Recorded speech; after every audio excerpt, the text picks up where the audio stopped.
It's always a privilege to be with God's people and to study the Word together. So if you have your Bible, I'm going to go ahead and get on with it because we're looking at a big passage today from John chapter 11, verses 1 through 44. This is a familiar story.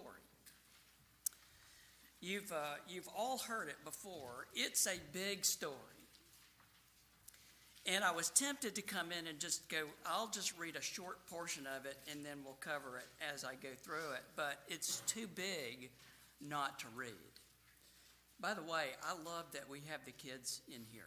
I love that. Our church in Florida is that way too. We love families worshiping together. So anyway, John chapter 11, beginning to read at verse 1. I'm reading, by the way, through from the New International Version today.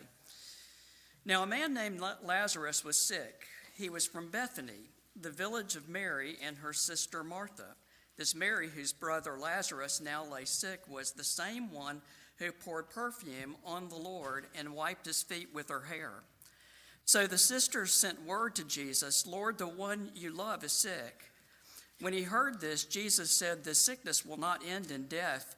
No, it is for God's glory, so that God's Son may be glorified through it." Now Jesus loved Martha and her sister and Lazarus. So when he heard that Lazarus was sick, he stayed where he was 2 days. And then he said to his disciples, "Let us go back to Judea." "But Rabbi," they said, "a short while ago the Jews there tried to stone you. And yet you are going back?" Jesus answered, "Are there not 12 hours of daylight? Anyone who walks in the daytime will not stumble, for they see by this world